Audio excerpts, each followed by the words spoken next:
जिसने कभी गलती नहीं की उसने कभी सीखने की कोशिश नहीं की। Welcome back on online Padhaku channel.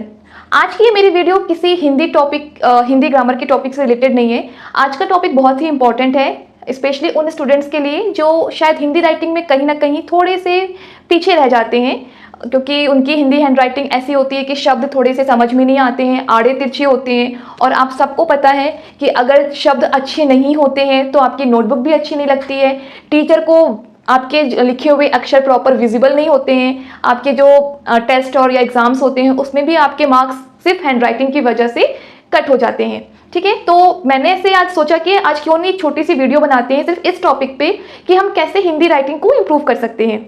क्योंकि मैंने ऐसे बहुत सारे बच्चों की नोटबुक्स देखी हैं जिनकी हैंड राइटिंग पर थोड़ा सा वर्क करने की नीड है। तो मैंने ऐसे बहुत सारे वीडियोस भी एनालाइज किए हैं जिसमें उन्होंने बताया कि आप इतने एंगल से राइटिंग बनाओ, आप इस पेन का यूज़ करो, आप पूरे सिर्फ पाम पे नहीं, आप पूरे मसल्स को मूव करो। ठीक है, उनके भी पॉइंट्स कहीं ना कहीं वैलिड हैं, मैं किसी भी पॉइंट्स को या किसी की वीडियो को ऐसा खराब नहीं बोलूँगी। उन्होंने अपने हिसाब से एक अच्छा एक्सपीरियंस अपना शेयर किया है। बट आज की इस वीडियो में मैं आपको अपना पर्सनल एक्सपीरियंस शेयर करना चाहती हूँ कि मैंने किन किन पॉइंट्स पर ध्यान रखकर अपनी हैंड राइटिंग को इम्प्रूव किया है। ठीक है, तो बेटा मैंने अपनी लाइफ में केवल 2 पॉइंट्स पर ही वर्क किया है और मुझे ऐसा लगता है कि मेरी हैंड राइटिंग उन 2 पॉइंट्स पर वर्क करने से ही इम्प्रूव हुई है। ठीक है, तो आज की इस वीडियो को हम बहुत ज़्यादा लंबा नहीं करेंगे क्योंकि मैंने ये वीडियो बहुत ही सोच समझ के और किसी पर्पस को लेकर बनाई है। तो मैं चाहती हूँ कि आज का जो मेरा पर्पस है वो आप तक पहुँचे, और अगर आपको मेरी आज की वीडियो सच में अच्छी लगे तो प्लीज़ आप इसको लाइक और शेयर कीजिएगा अपने फ्रेंड्स के साथ। और मेरी 100% कोशिश है कि मैं आपको आज की इस वीडियो में कुछ अच्छा सिखा सकूँ, कुछ आपको बेटर बता सकूँ। ठीक है, तो आज की वीडियो हम शुरू करते हैं। तो अक्सर ऐसा होता है कि हम जब राइटिंग बनाते हैं, लिखते हैं, तो मैंने देखा है कि ऐसे अक्षर किसी के बहुत छोटे होते हैं, किसी के बहुत बड़े होते हैं, या फिर हिंदी अक्षरों में इतना ज़्यादा स्पेस हो जाता है कि वो देखने में अच्छा नहीं लगता है। और कुछ बच्चे ऐसे होते हैं जो शिरोरेखा के ठीक नीचे लिखते हैं, तो ये सब चीज़ें आपकी नोटबुक को काफ़ी मैसी लुक देती हैं। अब जैसे मैंने एक वर्ड यूज़ किया है शिरोरेखा, तो कुछ बच्चों के माइंड में ऐसा क्वेश्चन आएगा कि शिरोरेखा क्या है। ठीक है, तो मैं आपको यहाँ एक्सप्लेन कर देती हूँ कि शिरोरेखा बेटा जब हम कोई अक्षर बनाते हैं और उसके ऊपर जब हम लाइन खींचते हैं तो वो आपकी शिरोरेखा होती है। ठीक है, जैसे मैंने लिखा भारत। ठीक है, अब आप देख रहे हैं भारत के ऊपर शिरोरेखा है, तो यही आपकी शिरोरेखा है। जो लाइन मैंने ड्रॉ की है वो आपकी शिरोरेखा है। तो चलिए हम अब स्टार्ट करते हैं कि वो 2 पॉइंट्स क्या हैं जिसपे आप वर्क करके अपनी हैंड राइटिंग बेटर कर सकते हैं। और अगर आप डेली इस पे वर्क करेंगे या प्रैक्टिस करेंगे तो बेटर से बेस्ट हो सकती है। तो पहले वो 2 पॉइंट्स देख लेते हैं। सबसे पहले आपके जो 2 पॉइंट्स हैं, मेरे अकॉर्डिंग आपके जो अक्षर हैं वो बिल्कुल स्ट्रेट होने चाहिए। ठीक है, द फर्स्ट पॉइंट इज अक्षर सीधे हों।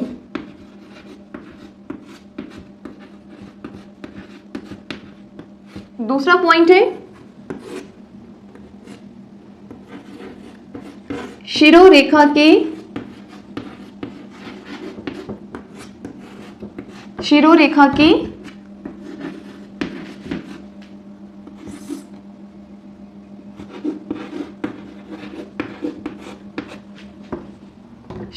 के सीधे लिखें। शिरोरेखा के सीधे लिखे मतलब जितने आपने शिरोरेखा ऊपर बनाई है उसके उतने तक ही आपको अक्षर बनाने हैं। अभी मैं इस वर्ड को मतलब इस पॉइंट्स को 1 बाय 1 एक्सप्लेन कर देती हूँ, आपके लिए बहुत इजी हो जाएगा। अब अच्छा, एक जो 3rd पॉइंट है मैं आपको बता दूं, ये बहुत ही इंपॉर्टेंट है। ऐसे बहुत सारे स्टूडेंट्स हैं जिनको अभी ये बात नहीं पता होगी कि बेटा हिंदी में कुछ अक्षर ऐसे होते हैं जिनके ऊपर हम ये शिरोरेखा पूरी नहीं खींचते। ठीक है, उसका रीजन क्या है? सबसे पहले वो देखने में अच्छा नहीं लगता है, लुक वाइज थोड़ा सा मैसी लगता है। और सेकेंड पॉइंट जो उसका है कि वो अक्षर ना जब शिरोरेखा से मिल जाते हैं तो हमें समझ में नहीं आता कि वो लिखा क्या है, स्पेशली वो बच्चे जिनकी हैंड राइटिंग पहले से अच्छी नहीं है। ठीक है, तो इसलिए कुछ अक्षर ऐसे होते हैं जो हम शिरोरेखा के नीचे नहीं लिखते। अब आप बोलेंगे मैम ऐसे कौन कौन से अक्षर है, हमें कैसे पता चलेगा? तो सिर्फ आपको एक छोटा सा पॉइंट ध्यान रखना है कि जिस अक्षर पे ऊपर की साइड सर्कल बनता है उसमें आपको शिरोरेखा नहीं खींचनी है। अब जैसे भ, ठीक है, आप देख रहे हैं मैंने यहाँ पूरी शिरोरेखा नहीं बनाई है। ठीक है, और दूसरा है थ, इसमें भी पूरी शिरोरेखा नहीं आती है। श, इसमें भी हाफ रहती है, श। ठीक है, तो ये कुछ अक्षर ऐसे हैं जिनके ऊपर शिरोरेखा पूरी नहीं आती है। इसे इसलिए नहीं आती क्योंकि ये अच्छे नहीं लगते हैं और ये राइटिंग को आपकी राइटिंग को थोड़ा सा और खराब बना देते हैं। अब है पहला पॉइंट, अक्षर सीधे हों। अब आपने कहा मैम ने बोला अक्षर सीधे हों, तो सीधे तो बनाते हैं, नहीं आप सीधे नहीं बनाते हैं। कुछ बच्चों में प्रॉब्लम है कि वो अक्षर को घुमा के बनाते हैं। ये उनका या है, र, ये सा है, ग, भा, है ना। मोस्टली बच्चे ऐसे ही कोशिश करते हैं बनाने की। बेटा ये सारे ही रॉन्ग है। अगर आप इस तरीके से अक्षर बनाओगे तो ऑब्वियसली आपकी राइटिंग अच्छी नहीं बनेगी। इसीलिए मैंने फर्स्ट पॉइंट से रिलेट किया है कि अक्षर सीधे होने चाहिए। अब अक्षर सीधे कैसे हो, अब वो मैं आपको राइट वे में बना के दिखाती हूँ। अब देखिए अक्षर सीधे हो तो हम अक्षर को इस तरीके से बिल्कुल स्ट्रेट बना सकते हैं, कुछ नहीं करना है। अगर आपके अक्षर सीधे होंगे तो राइटिंग आपके अपने आप सुंदर हो जाएगी। अब जैसे मुझे लिखना है मेरा भारत देश महान, अब आप सिर्फ मेरे अक्षर पे ध्यान देना, मेरे अक्षर बिल्कुल सीधे होंगे। मेरा भारत देश महान, ठीक है। अगर ध्यान से आप देखेंगे बेटा तो इसमें आपके दोनों ही बिंदु शामिल हो जाते हैं, ठीक है। एक तो था आपका कि अक्षर बिल्कुल सीधे हो और दूसरा है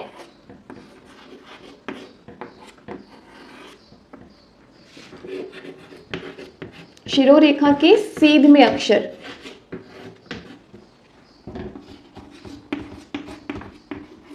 ठीक है, तो आपके मेरे जो पहले एग्जाम्पल दिया है, पहले एग्जाम्पल में ही आपके सेकंड वाला पॉइंट भी इंक्लूड हो रहा है। ठीक है, अब आप देख रहे हैं ये बिल्कुल शिरोरेखा के सीध में ही मैंने सारे अक्षर लिखे हैं, इसीलिए ये राइटिंग अच्छी है। अगर आपको इससे समझ में नहीं आ रहा तो एक बार हम देख लेते हैं। जैसे मैंने मोस्टली नोटबुक्स देखी हैं, बच्चे कैसे लिखते हैं,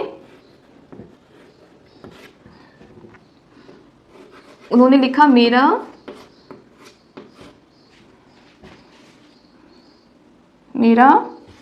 गांव